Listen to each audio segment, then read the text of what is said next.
What is going on, guys? Welcome into the Go Home Show Tavern. We are up and running. We will be reviewing AEW Dynasty from yesterday, your April 12th, 2026 edition of AEW Dynasty. Was it a hit or a miss? Overall, I think this show was a hit. It was a damn good show. Certainly better than any of that WWE slop that we're getting right now. I don't know if I'm being honest. Does AEW miss more often than they hit? Sure. Only thing they're missing, though, like you look at this show and you see the level of pro wrestling, just in-ring work that we get from AEW, it's night and fucking day. They have some of the best professional wrestlers on planet Earth. The in-ring aspect of AEW is not the problem at all. If they added complex storytelling, if they added long-term booking and threw that in with this wrestling, they'd be fucking untouchable, bro. That's why I'm begging Tony Khan. You know, I posted a video about this recently. I'm begging Tony Khan, please take advantage of this opportunity. Please throw some long-term booking. Please give us some captivating story. I want to be excited about Wednesday nights, right? I want to feel the way that we all felt during, say, WrestleMania 40 build. I want to feel that way every Wednesday about AEW, right? Could you imagine to regain that feeling, that same feeling AEW had back in the early days?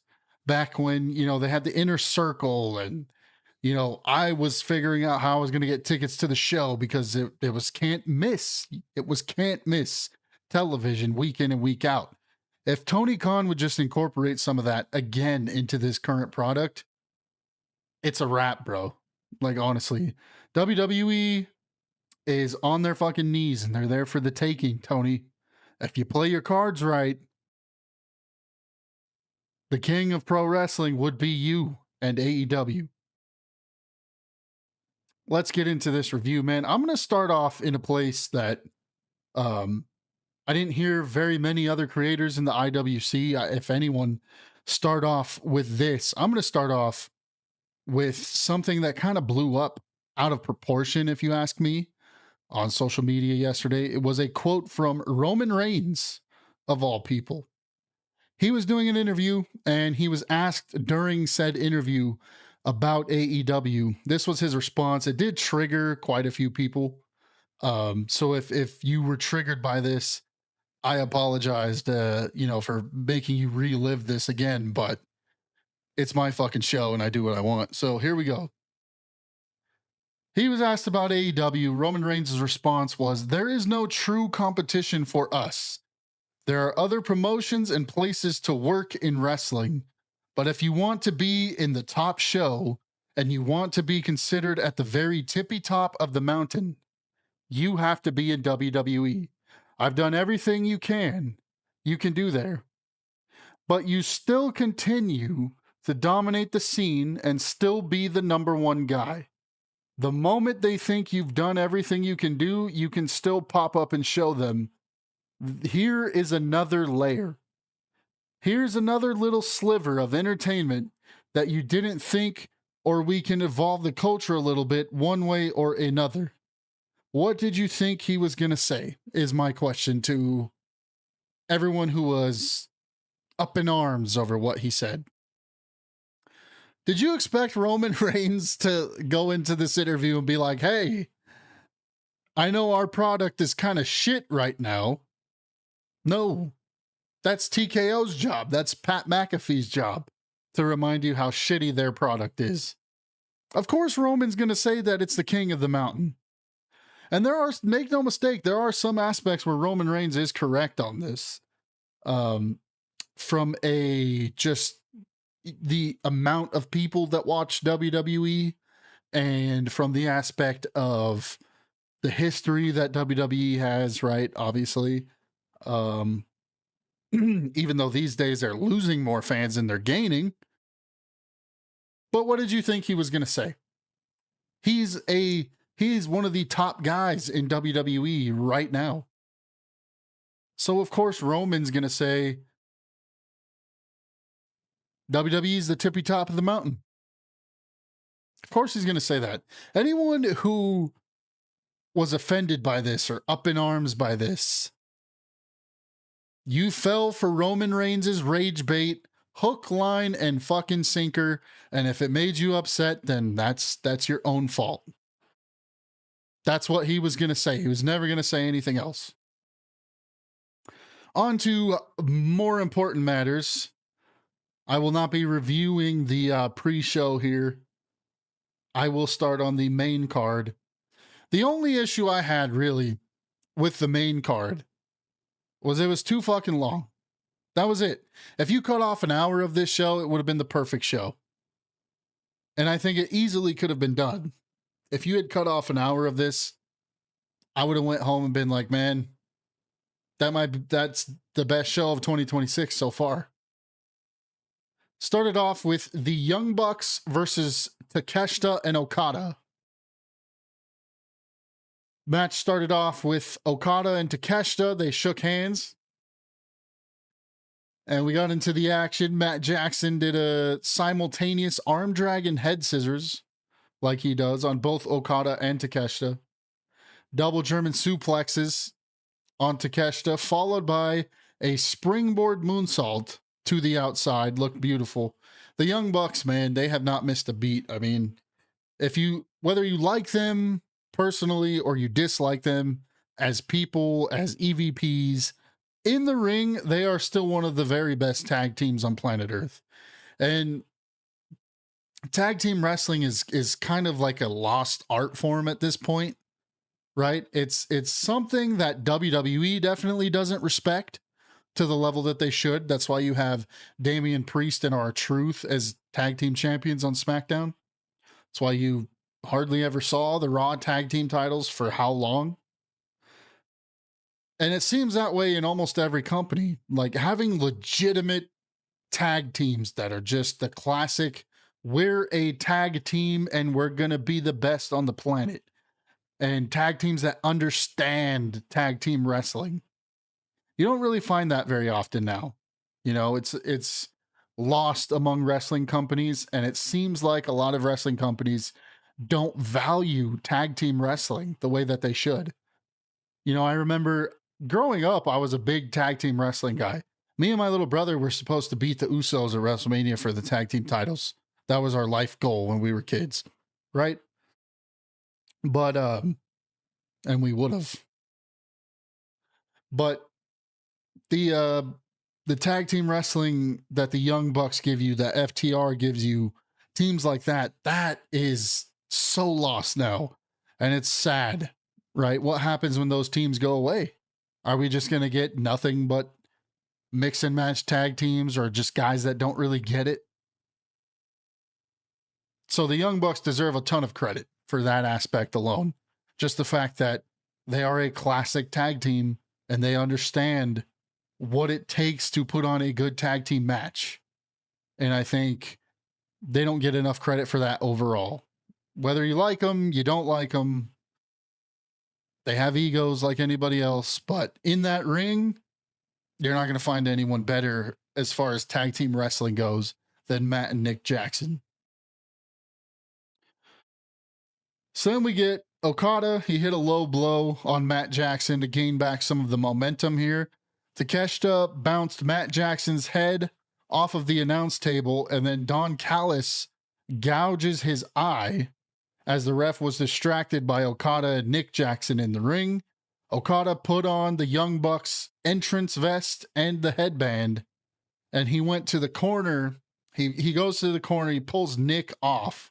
He goes up, pretends he's waiting for the tag, and Matt Jackson is crawling to the corner to make a tag, gets up, and then he realizes it's Okada wearing the Bucks entrance gear. It was kind of a neat little spot mid-match there. And then we get Matt turning around, goes to tag, and he's like, wait a minute. And then Okada flips him the bird right there. Nice little spot. Nix then sets Takeshita, so he's sitting backwards on the top turnbuckle. Okada was in the opposite corner, bent over. And then Nick hit a springboard foot stomp to Okada's back off the apron. And then he rolled through after hitting it, and he hits a backstabber on Takeshita, who he set up sitting on top of the corner on the opposite end of the ring. It was beautiful, beautiful spot there. And then we get Matt and Nick. They lock in stereo sharpshooters. Okada and Takeshita get to the ropes. Matt and Nick eventually go for a Meltzer driver. Takeshita and Okada reverse it, and they hit stereo tombstone pile drivers for a near fall. Takeshita hit a German suplex off the top, followed by a knee to Matt Jackson, and Okada held Nick off, but they were going for the cover. Okada had Nick in like a guillotine kind of, and then the ref hit 2, and Matt was able to use his momentum in the guillotine and push Okada to break up the pinfall. And then Takeshita and Okada, they started, they kind of had like a face-off mid-match here. And then they started hitting each other with forearms. And then Matt pushes Okada into Takeshita, and they collide heads. Not quite as bad as Liv Morgan and Roxanne, but they collided heads nonetheless. Takeshita goes to knee Matt after this. Matt moves, and Takeshita kneed Okada right in the fucking face. Then the Bucks hit a BTE trigger on Takeshita for a near fall. Okada goes for the Rainmaker. Matt ducked the Rainmaker, and Okada hit Takeshita with it. So then the Young Bucks go for the Meltzer driver, finally on Okada. Takeshita is on the outside as Matt Jackson is on the apron getting ready to springboard for the Meltzer driver. He grabs Matt Jackson's ankle and stops the Meltzer driver. Then he takes a look at Okada in the ring, the position he's in, and he lets go. He lets go of Matt Jackson, and he smiles, and he says, go ahead. Hit him with it. I don't give a fuck. So then Matt springboards. They hit the Meltzer driver 1, 2, 3. That's all she wrote. The Young Bucks get the victory here. And then as Okada's laying there in the ring after getting the Meltzer driver, Takeshita flipped him off as he lay there unconscious as he was smiling. I thought this was a pretty good match. I mean, you can't go wrong with the Young Bucks, and then you have Takeshita and Okada, who are some of the best pro wrestlers in the world. You can't go wrong with these 4 guys. Only thing I will say is for just a regular tag team match, it felt like chaos the entire time. I would like to see some bit of structure. Like I said, I'm an old head. I'm an unk, as the kids would say when it comes to tag team wrestling. Other than that, though, man, it was good stuff. It was good stuff. I put in my notes here, most uncontrolled tag team match ever, and the ref just said, I don't fucking know, man. I don't know. Other than that, though, it was a great match, and I think this definitely confirms that Takeshita's probably going to be leaving the Don Callis family, which is the right call. And we will be getting Takeshita and Okada, so we can all be excited about that. Next match out. One thing I want to make note of too here is in between matches, there was like almost no elapsed time at all. It was like match. We play the video package for the said match on how we got here, and then the next match started. So I do appreciate that.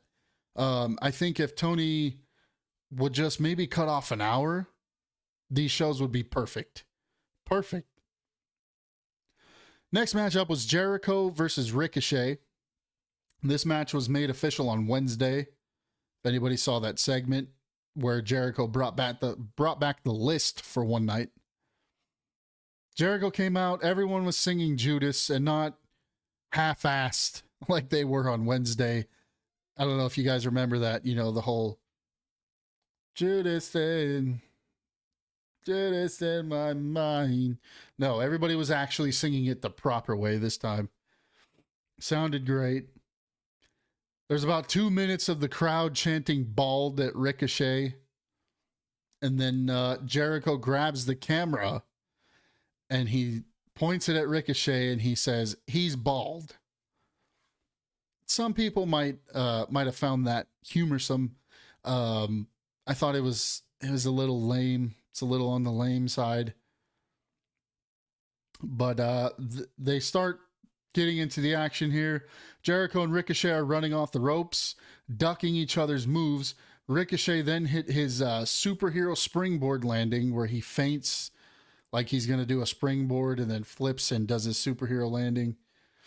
Eventually goes for a crossbody off the top. Jericho hit him with his drop kick right midair, followed by a bulldog. Both guys are on the apron. Ricochet hit a Death Valley driver on the apron.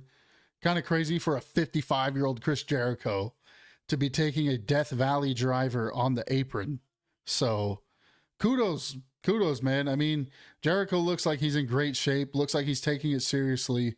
Looks like he really wants to make this run mean something. He knows he doesn't have many of them left. So it definitely started off on the right foot. Definitely feels like he wants to have something of substance this time around, which I appreciate, you know. Excuse me. Can't be easy for somebody like Jericho, who's done it all, to come back after a year of being off and still have that same drive where he still wants to create something that's substantial for the audience. So he does deserve a lot of credit for that. Ricochet followed up the DVD with a tope suicida through the ropes to the outside. Eventually, Jericho regained the upper hand. He hit a lion salt. Then he went for the walls of Jericho, which ended up getting countered. Ricochet went for a German suplex. Jericho rolled through the German, went for the walls of Jericho again. Ricochet fought out of it. He hit another Death Valley driver, followed by a standing shooting star press, 2 count. Ricochet goes for vertigo, but Jericho counters and hits a code breaker for a near fall. They go back and forth. Ricochet then hits vertigo for hits vertigo, near fall, goes for a shooting star press. Jericho hit Ricochet in midair with a code breaker. Looked beautiful. Ricochet sold the fuck out of this. Should have ended the match if Jericho was going to win, right? If Jericho was going to win this, that's where it would have ended. So once Ricochet kicked out of this move, I kind of figured Ricochet was going to end up winning. Ricochet then was on the outside with the other 2 geeks in the Demand, and Jericho came off the top to the outside. One of them hit Jericho with a big clothesline, rolls him back in the ring. Ricochet hit a spirit gun followed by a lion salt for the win. He hit the spirit gun. He was going to go for the cover, and then he was told, no. Let's add insult to injury. Ricochet hits the lion salt. 1, 2, 3. That's all she wrote. This match, I feel like across the board, we can all agree it was better than any of us would have expected. Jericho, like I said, he's taken this run seriously. He knows it's one of his last runs he's ever going to get. It was a decent match, and Jericho looked pretty comfortable out there after being off for a year. Jericho looked pretty comfortable out there. So it was a pretty decent match, decent way to start off the comeback. Let's see where it goes from here.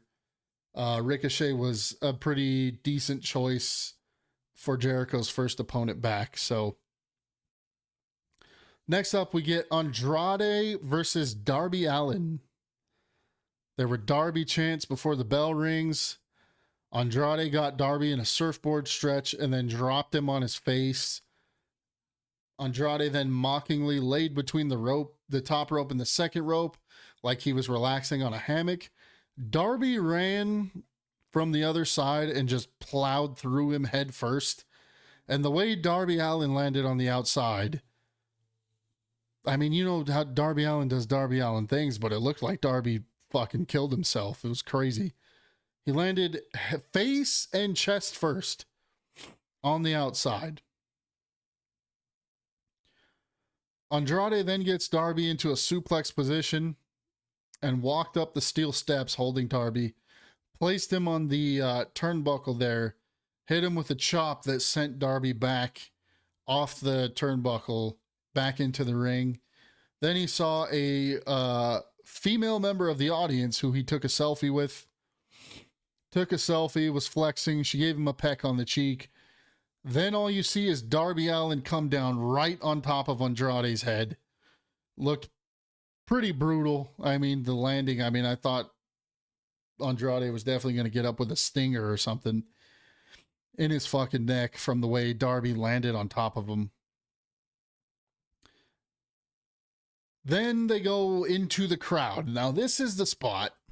Now, I'm all for Darby Allin, okay? This is where they go up the cement stairs that are in the crowd. And Darby Allin hit a running drop kick on Andrade. Let me tell you, his back hit the fucking stairs.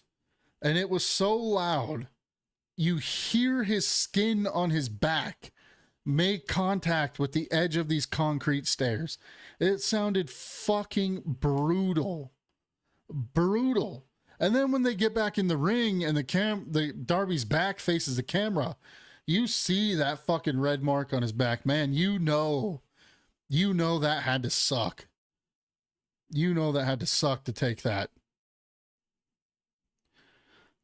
So then after this, they get back in the ring.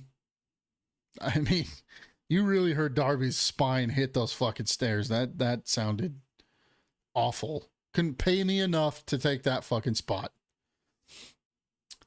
Both men get back in the ring. Andrade hit the three amigos with the third suplex being a suplex into the corner. Then he went for his running knees. Darby moved. He had a flipping stunner that he does. Darby goes up top, then gets cut off by Andrade. He had Darby in a fireman's carry on the top rope. Darby flipped it almost into a crucifix position and hit the cross. He had the crossface locked in on Andrade. That was a pretty cool looking spot. Andrade gets to the ropes. Darby goes for a suicide dive. And this is another instance where Darby damn near fucking killed himself. He goes for this suicide dive and he overshot it. And it was like he barely clipped the top of Andrade's head. And he just overshot it and he went straight into the fucking announce table. He did more damage to himself than Andrade. I mean, this looked fucking brutal. So if that wasn't enough, right? Then Darby Allin grabs a steel chair. He sets it up. He puts Andrade in the steel chair. So Andrade's sitting in the steel chair on the outside. And goodness gracious. Darby Allin goes up to the top, goes in the ring, goes up to the top rope. And he fucking jumps from the top corner, drop kicks Andrade, who's sitting in the chair, meaning Darby landed up flat on his fucking back on the outside of the ring. This is after landing flat on his back on the concrete fucking steps in the crowd. I mean, how this guy is even fucking alive, I have no idea. I mean, that's like, what is that? Like you guys tell me in the comments, what is that? Like an 8-foot fucking drop? what is the apron, like 3 feet, and then 3 feet for the ropes, maybe add a 7 to 8 foot fucking drop flat on your back on a mat that's like this thin. And that's not the worst bump he took all night. Fucking crazy.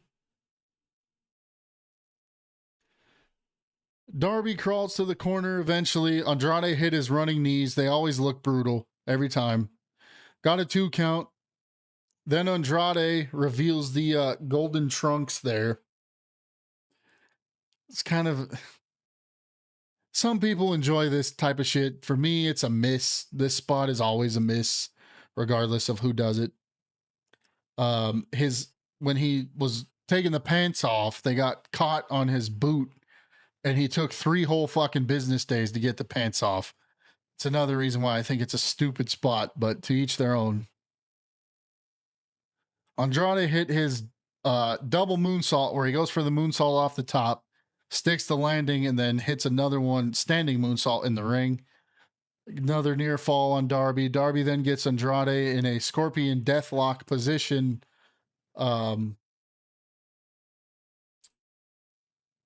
Skip the line here. Geez Louise, I skipped way ahead. Darby hits a scorpion death drop followed by a coffin drop for a 2 count. To break up the pin, Andrade grabbed Aubrey Edwards' arm as it was coming down for 3. I thought that was a cool way to break up a pinfall. Then Darby went for a code red that was reversed. Andrade hit him with the signature elbow, which looks incredible. It's always looked incredible. He like fakes the boot and then hits the elbow. It was beautiful. It was another near fall. Darby then eventually gets Andrade in kind of like a scorpion deathlock position, except he rolls through for a pin and he got the win. It was like one of those flash victories. Pretty good match. I definitely feel like Darby, unfortunately, at this pace, is going to end up not being able to walk when he's older. This is fucking crazy. But it was a damn good match. Darby Allin is now the #1 contender for the AEW World Championship. So, by my understanding, he's got his start in Washington, where the show this week on Wednesday will be taking place. So I guess that's why he decided to invoke this title shot this week. Now, I will say I hope AEW isn't planning on giving Darby Allin the world title. I think that would be a mistake at this point. A pretty egregious mistake. There are rumblings that the reason for doing so is because they want to steal views or clicks away from WWE. I think that's fucking ridiculous. One, it's WrestleMania week. You're not going to steal anything from WWE. And for 2, you don't need to worry about what WWE is doing right now. WWE is digging their own fucking grave. You need to just do what you need to do to build captivating storylines, to get us invested in your long-term booking, and to book MJF as the best fucking world champion in any wrestling promotion. So that way, when we finally get to MJF versus Will Ospreay, it actually means something and it's a big fucking moment. That's what you need to focus on. Don't worry about WWE. They're, 2000, 2001 WCW levels of bad right now. So they are digging their own fucking grave. TKO is actively killing the WWE. So don't worry about stealing clicks from them. They haven't even sold out WrestleMania. That's the last fucking thing you need to be worrying about. No reason for Darby Allin to beat MJF. Not a chance in hell. Next matchup, Cope and Cage versus FTR.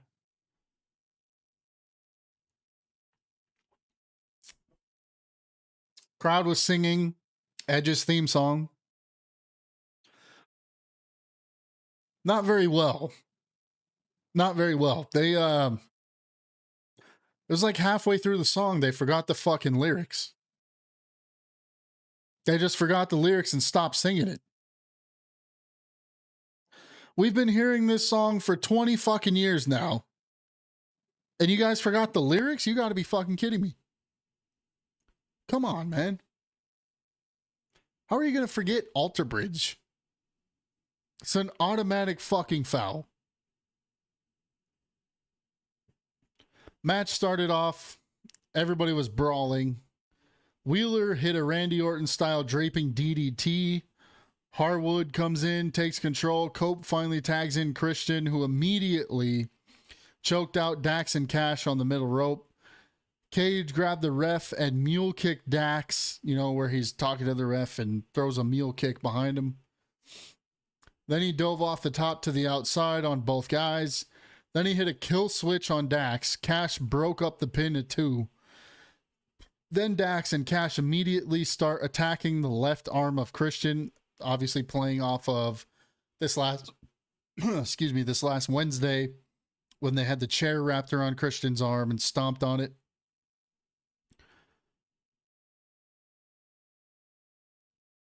They do what they can to keep Christian from making the tag to Cope. Gosh, it's just so hard not to call him Edge. Christian managed to reverse the superplex attempt, hit a flying headbutt, finally made the tag to Adam Copeland, who then starts taking it to FTR. He hit a DDT on Dax for a 2, then a superplex on Dax, followed by a modified 4-leaf clover that he then transitioned into a crossface. Cash tried to break it up, but Cage caught him in a crossface, and you had stereo crossfaces. Eventually, Cash and Dax managed to break it up and escape. Cash hit Copeland with the belt, and something went wrong here as he hit him with the tag team championship belt. Instantly. That's how you know when a mistake was made, when a guy instantly fucking bleeds like that. Typically, if it's a blading spot, they will roll over onto their stomach, and, that's when they do the deed. That was certainly not the case here. The second Copeland's face hit that title belt and came up like this, it was already gushing. So something went wrong there, and Copeland was covered in blood. FTR hit the shatter machine. Cage rolled Stoke in the ring to break that pinfall attempt up. Then Cope hit a spear on Dax, got a 2 as it was broken up by Cash. Cash threw Cage over the timekeeper's table. Then FTR mocked the Young Bucks with the super kick party. And then they went for an FTR trigger. But Copeland moved and hit a double spear on both guys. Everyone was down for a bit. FTR managed to finally hit a shatter machine on Cope for the win. Pretty good match. Like I said, man, FTR, all the sentiments I said about the Young Bucks earlier, that applies to FTR as well. Both teams have that classic tag team feel where they just understand tag team wrestling. And if you put them in there in any tag team scenario, they're going to make it look fucking good. I feel like the story between these two teams it's kind of dragging a little bit. But I do feel like it's leading to a TLC match at some point. They're going to throw another team in there, and we're going to get kind of a new play on the TLC with the Hardys, Dudleys, and Edge and Christian back in the day. And I think it'll be great. Honestly, I think these 3 teams are going to... I think it'll be a great match. I hope they give it the story that it deserves. If they give it the story it deserves, it'll be fucking awesome. Next, we get a promo by Willow. I just want to ask, right? Like, I'm somebody who likes when the promos come off natural. It comes off like this person's genuinely feeling pissed off, or this person actually dislikes this person. This angry breathing thing that Willow forced in there at the end sounded fucking awful. Absolutely fucking. I mean, the promo was fucking awful because of that cringy, angry breathing thing. I don't know what the fuck that was, but it completely any potential interest I might have had in Willow versus Camille is, which was already kind of minimal. Um, any potential interest I had in that is gone because that promo fucking sucked. Next up, we got the Casino Gauntlet match. I would love for the Casino Gauntlet match to be tossed into the graveyard of dead concepts, along with Survivor Series War Games, along with the Pull Apart Brawl. I think it needs to go over there in the fuck off pile because it's been overdone and it's truly a dead concept at this point. We get the Casino Gauntlet match. Ciampa and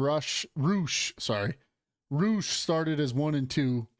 Traded forearms, chest chops, all the tough guy shit, you know. Ciampa stomps the shit out of Roosh. Bandito then joins in the gauntlet match. He hits Ciampa and Rush with several different attacks. He actually hit a beautiful frog splash on Roosh for a 2 that was broken up by Ciampa. Roosh threw Bandito into the barricade multiple times, and then Speedball Mike Bailey comes out next. Hit a springboard moonsault on Roosh right out of the gate, followed by a missile drop kick on Ciampa. Then he hit a standing shooting star press for a near fall. Next out was El Clone. He hit kicks on everyone, went for a power bomb on Bandito, who slipped out of it and was botched. It was kind of like that scenario where you go to pick the guy up for a power bomb. So how a power bomb works is the guy taking it is actually the one doing all the motions, and it just slipped, and the timing was off there. Next up, Pac comes out. He hit a German suplex on Bandito, then an exploder to Speedball in the corner. He then hit a black arrow on the rest of the competitors. You know, the typical spot that I wish both companies would stop doing, where there's 5-6 guys outside waiting to get jumped on. It looks stupid. I'm sorry. You know, it looks like performing at that point. Like we're just stuntmen. Next out came Danny Garcia. He and Pac double teamed El Clone. Anthony Bowens came out. He hit Bandito with a Famouser. Pac and Bowens have a face-off of sorts. Kevin Knight was next. Speedball and Kevin Knight took each other out. Wheeler Yuta is next. Why? I don't fucking know. This was easily probably one of the worst matches of the night. If you were looking for a bathroom break match, that would have been this one. For sure.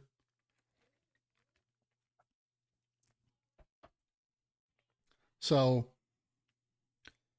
at this point, I'm wondering why the fuck I haven't found something else to do during this match. Then we got Ciampa suplexing Knight onto the rest of the field on the outside. Same thing as the other one. Everybody's just sitting there waiting to catch these two guys as they come down. Looks stupid every fucking time. Speedball was in a submission by Garcia, and then Knight hit a splash on Garcia for the win. So Kevin Knight is your new TNT champion. And we'll see. Hopefully they book him correctly moving forward. This geez, my eyes are getting heavy just reminiscing about this match. This was steaming, stinking levels of mid as fuck. Tekla and Jamie Hayter was next. With this match, I actually thought the match was pretty good. It was decent, but the crowd was just fucking dead. And this is where I'm saying, if you cut off an hour of this show, it would have been perfect. The crowd would have been alive the entire time, and there wouldn't have been a bad thing on the fucking show. Tekla hit Hayter with a spear, beat her up on the outside. Tekla hit a super kick followed by a crossface.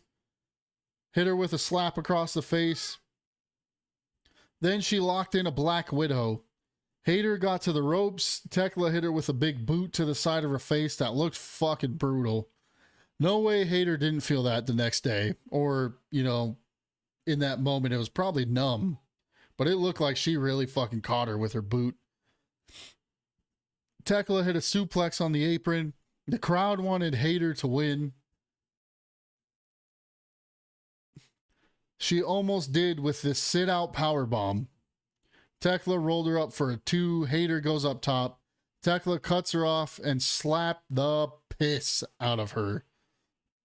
Then she hit a spider suplex, followed by a big kick for a near fall. Hayter hit an Irish curse backbreaker and went for a Haterade. Tekla raked her eyes and rolled her up for the win. Flash win. Felt like both ladies did okay. Like I said, though, the crowd was just not... They just did not come alive for these two ladies, whatever reason.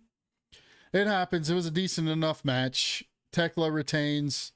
It's the right call. You see where they're going. They're bringing Mercedes back, and it's going to be Mercedes versus Tekla. So, decent match. Next up came Will Ospreay versus Jon Moxley. Right out of the fucking gate for this match, Ospreay hit Moxley with a hidden blade that looked fucking devastating. And then Ospreay just kind of played up to the crowd instead of going for a cover. Ospreay went for a stomp on the steps.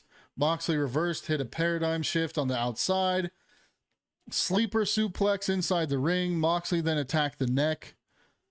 Then they traded forearms. The typical, it's another spot in pro wrestling that I'm not really a fan of, is the whole back and forth forearm thing. If it was real life, somebody's jaw's getting fucking broken, right? Just hit them with the punch, please.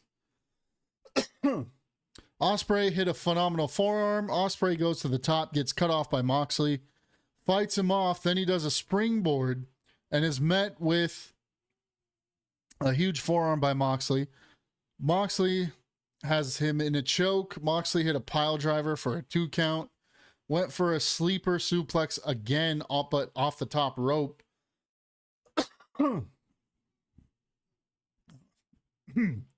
Excuse me with the coughing. Something, I feel like my voice is starting to leave just in time for WrestleMania, huh? Oh, man.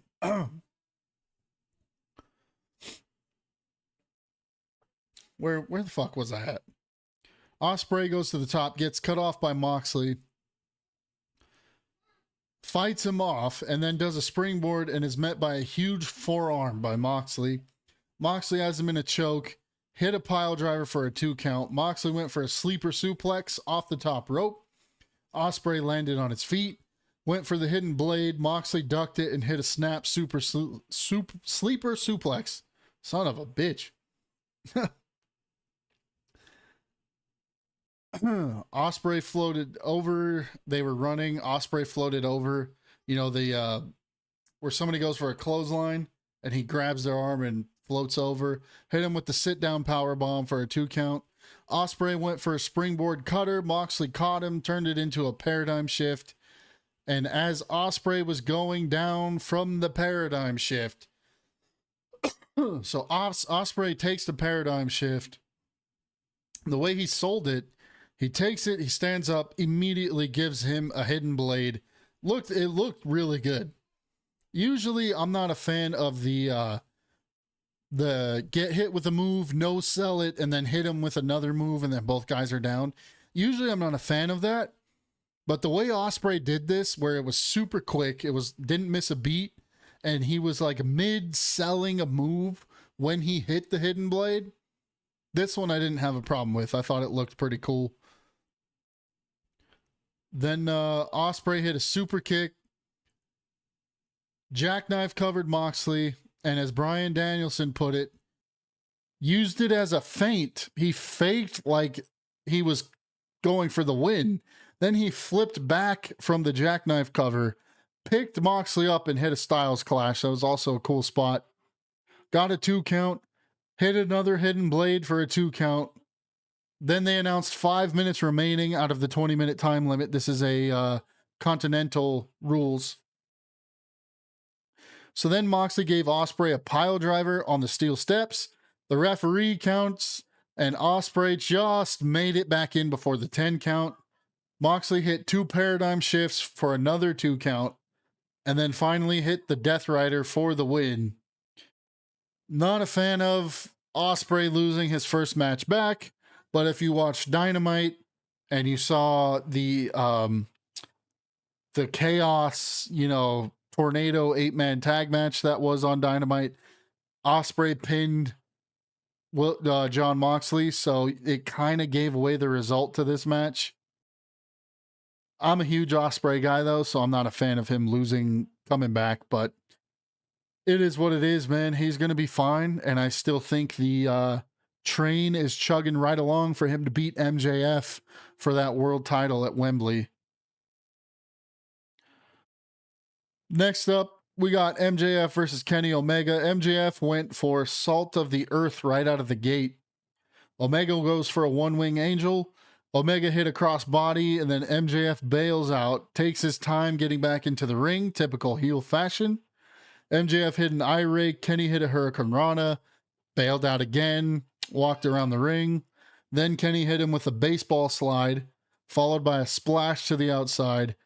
Kenny ran at MJF, who then dropped toe, held him in the face first into a chair on the outside. Kenny grabbed a table, laid it on top of MJF. Then he ran off the apron and hit a double foot stomp as the table was laying on top of MJF.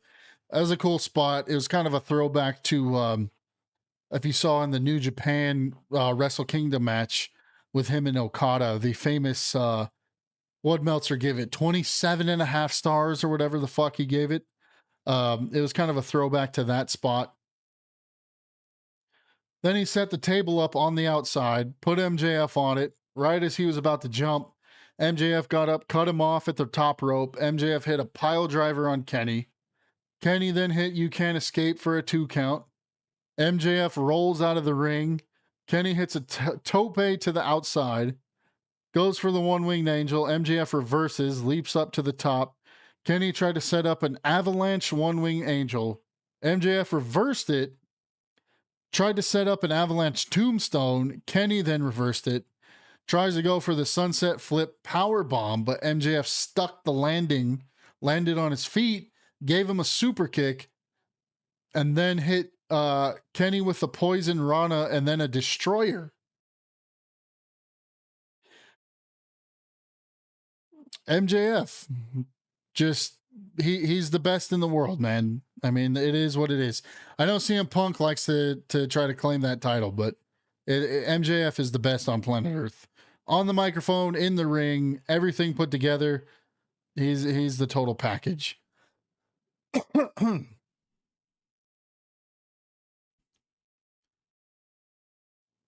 Kenny then hit a V trigger for a 2 count right after the destroyer.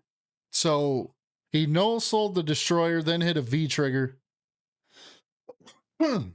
I would absolutely love it if people in both companies would just stop no-selling destroyers. It should be one of the most protected moves. Should be one of the most protected moves in professional wrestling. But it's starting to become a super kick. Super kick 2.0. Kenny goes to the apron, goes for a springboard, and MJF catches him with a cutter in midair for a near fall. MJF goes for You Can't Escape on Kenny. Kenny moved out of the way of the moonsault part. Hits a power bomb on MJF, followed by a V trigger for a 2 count. Jeez, man. Kenny goes for You Can't Escape, but MJF got his knees up on the moonsault. Runs at Kenny, who reverses it into a Hurricane Rana. MJF rolls outside. Omega hits the Kota Ibushi moonsault where he kind of runs to the corner, flips over, and then springboards into a moonsault to the outside. Looks beautiful. Kenny's been selling his stomach this whole time. Kenny goes for a V trigger. MJF meets him with a knee to the stomach, picks him up, hits him with another one. And then MJF, typical MJF fashion, asks, "What's wrong, Kenny? Does your stomach hurt, you piece of shit?" And then they go running off the ropes and they both go for a crossbody, both collide abdomen first. Obviously not boding well for Kenny Omega's stomach. Both men get to their feet. Kenny delivers a buckle bomb followed by a missile drop kick to MJF's back. Kenny goes up top again. MJF gets up and hits him in the stomach. MJF goes for another destroyer. As he comes down, Kenny hits a knee into his face. So as MJF is like hopping down off the ropes for the destroyer, Kenny picks his knee up, hit him right in the fucking jaw. Then we get the avalanched one-winged angel. Kenny hit him with an avalanched one-winged angel off the second rope. Right as Kenny is going to cover him, MJF kind of just slithered his way to the floor. Just kind of fell out of the ring to the floor. Beautiful heel spot. MJF, after he slithered out to the floor, Kenny goes to the outside, picks him back up, puts him in the ring, hits a couple of V triggers for another near fall, goes for another one-winged angel. MJF reversed it into a crossroads of all moves. MJF hit a crossroads, followed by a package pile driver, another near fall. Then MJF repeatedly slapped Omega. Eventually, it kind of like woke Omega up. Kenny gave him a smile. Then he started just whooping MJF's ass. Punches, kicks, spit in MJF's face even. Then he hit him with a vicious V-trigger. Delivered a right hand, hit another V-trigger. As the fans were chanting, "One more time, one more time." Omega attempts another one-winged angel. MJF reverses it again. Kenny runs off the ropes and goes for another V-trigger, but MJF moved, pulled the referee, and the referee sold the fuck out of this knee. It looked like Kenny killed him with the fucking V-trigger. Ref's out. I should mention at the beginning of the match, the referee took the dynamite ring from MJF. So as the ref is laying there unconscious from just eating a V-trigger, MJF goes and he starts reaching in the referee's pockets, grabs out the dynamite ring. He goes to nail Kenny with it, but then he gets caught for a one-winged angel instead. Of course, there's no ref to count. About 15 seconds go by before another ref was out there to make the count. MJF managed to get the shoulder up after 2. Kenny goes to put MJF through the table that he set up on the outside earlier. MJF reversed it into a tombstone pile driver off the apron through the table. No hesitation, MJF picked him up, rolled him in the ring. Well, not in the ring, but onto the apron. Hit the Heat Seeker. 1, 2, 3. MJF retained. And that is how your AEW Dynasty went off the air. The match, it wasn't high speed the entire time, which is good. You're not going to expect a Kenny Omega to be able to wrestle at that high pace for an entire fucking match anymore. I mean, he's getting up there. But this match did just show that Kenny Omega still fucking got it, man. It doesn't matter how old the guy is. The guy can fucking go inside the ring. Great match. Great fucking match. MJF retains. It's the right call. Hopefully he retains on Wednesday when he goes against Darby Allin. I think taking the belt off of him right now is a fucking mistake. I think you need to make it as captivating as possible when we finally get to that Ospreay taking the belt off of MJF. So overall, it was a great show.